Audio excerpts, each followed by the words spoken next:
The keys were cold in my hand, but the pride on my father's face was warm enough to melt the Miami heat. "Happy 22nd, Natasha," he'd said, smiling. "This house is yours. Your safe harbor. Never sell it, no matter what your mother tells you." That was 4 years ago. I left for my master's, clutching the keys, believing I had secured my future in Miami, Florida. My father died 6 months later. Yesterday, I drove back. I was ready to start my life. But the house, the beautiful Spanish villa on Biscayne Bay, was gone. In its place, a construction site. I called my mother. Her voice was flat. "I sold it, Natasha. I sold it to pay the debt your father left us." That was the first lie. My father left no debt. He left a fortune. I spent weeks digging through his past, thinking my mother was a greedy liar. But the true horror was buried deeper. My father, the man I worshipped, wasn't just a simple businessman. He was a criminal who stole that house 30 years ago. And my mother? She didn't sell it for debt. She sold it to return the money to the victim he robbed. She became the villain to save his soul. This is the truth about the house I lost, the father I never knew, and the mother who sacrificed her honor to save both our names. This story is about a mother's ultimate choice, saving her husband's memory or saving her daughter's future. It's a double twist that defines betrayal. Before I reveal the shocking identity of the man my father robbed, tell me, would you have sold your daughter's inheritance to cover your dead husband's crime? Comment below. If you believe some family secrets are better left buried, hit the like button and subscribe right now. My father, Edward, was everything a daughter could want. Kind, successful, and deeply loving. He ran a small but thriving consulting firm in Miami, Florida. He was the stability in my life, especially after my parents divorced. My mother, Laura, was the quiet, artistic type, focused on her gallery work. We lived a comfortable, upper-middle-class life in the heart of Miami.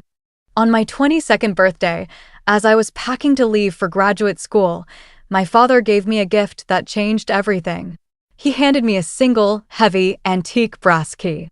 "This is the key to your future, Natasha," he'd told me, his eyes shining with pride. "I bought you the old Spanish villa on Biscayne Bay. It's yours when you graduate.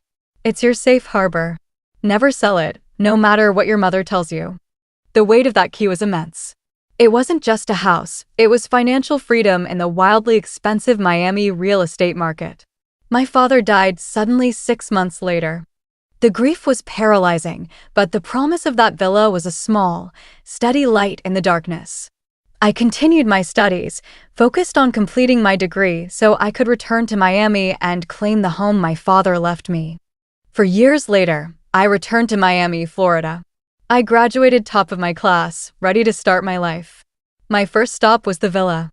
But as the taxi pulled up to the Biscayne Bay address, the air turned icy. The beautiful Spanish villa was gone. In its place, a massive construction fence surrounded a vacant lot. The old oak trees were bulldozed. The scene screamed of sudden, brutal destruction. I rushed to my mother's apartment. She lived in a smaller, slightly faded condo near Coral Gables. When I burst in, she was calm, almost unnervingly so. "Mom, the villa.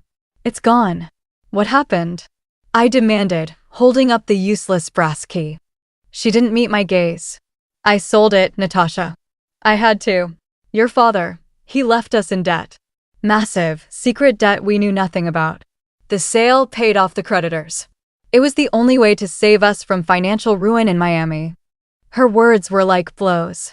My father, the stable one? The honest one? It was the first and most easily digestible lie. I initially believed my mother was a victim of my father's secret mistakes. I was heartbroken, angry at my dead father for leaving us such a mess, and utterly devastated that my future in Miami was now reduced to nothing.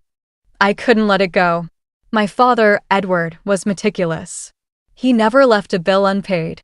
I hired a private investigator in Miami to examine his financial records. The results were immediate and shocking. My father left no debt. He left a substantial portfolio, more than enough to cover any expense. The only transfers made after his death were 2 massive, wire transactions, one to the law firm that handled the villa's sale, and the other to an unknown recipient. My mother had lied. She hadn't sold the house to pay debt.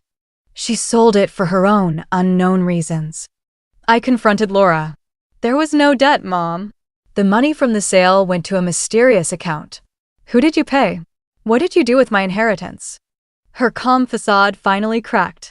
Her eyes flashed with panic, but she regained control immediately. You're being hysterical, Natasha. Your father's affairs were complex. There are things you don't understand. I used the money to start my own trust fund. I did it for my security, yes. You're an adult now. I saw her as a villain, a self-serving, greedy mother who stole her daughter's inheritance. I vowed revenge. I decided to expose her greed to the rest of the family in Miami. My lawyer in Miami managed to track down the law firm that handled the villa's sale. I pressured them, threatening legal action until they broke and agreed to meet. The lawyer, a man named Mr. Stone, looked utterly burdened by guilt. Your mother, Laura, is not a villain, Natasha, he said quietly, sliding a file across the desk. She is a woman of profound honor who has been living a desperate lie to protect her late husband's name. The true, terrifying secret was revealed. My father, Edward, was not the kind man I thought he was. 30 years ago, before I was born, he and a partner, Daniel Rourke, acquired that Biscayne Bay villa using a complex legal fraud, essentially stealing it from Daniel. Daniel Rourke was later framed and spent 20 years in prison for a separate crime, which my father was peripherally involved in. My father's guilt consumed him. He knew that the villa was stolen property. On his deathbed, he didn't leave a will of inheritance. He left a confession to Laura, with a desperate final instruction: sell the house immediately, return the money to Daniel Rourke, and tell Natasha it was necessary to cover debt. Never let her know the truth about me. The house was not my inheritance. It was restitution for a crime committed in Miami decades ago. My father had passed the moral burden of his life onto my mother, asking her to sacrifice her reputation to save his soul.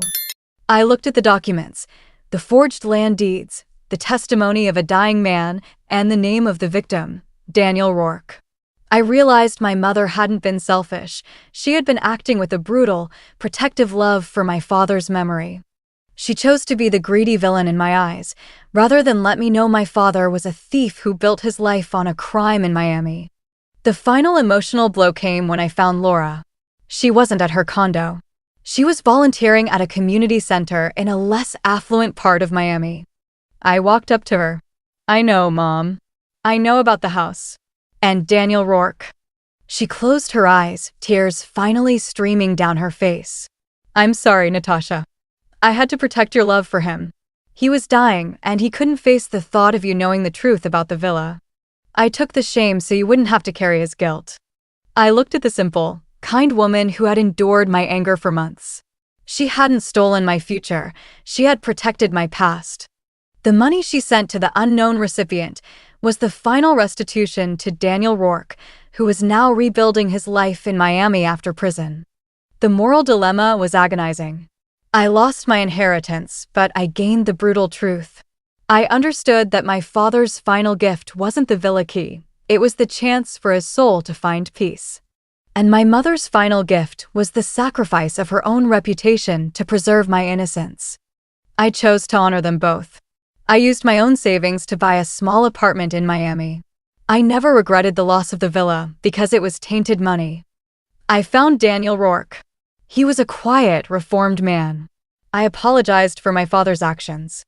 Daniel Rourke, seeing my sincerity, decided to use the money from the villa's sale to establish a foundation in Miami dedicated to helping ex-convicts re-enter society. My inheritance was gone, but it founded something good.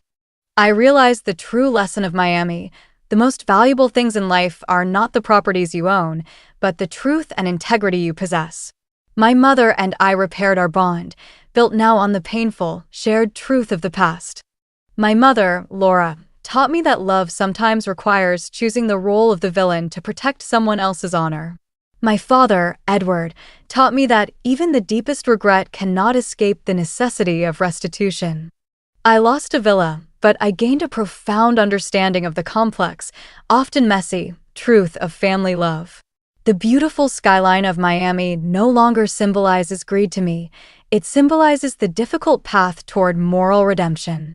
I am Natasha, the daughter who lost her inheritance but gained the truth. Final call to action.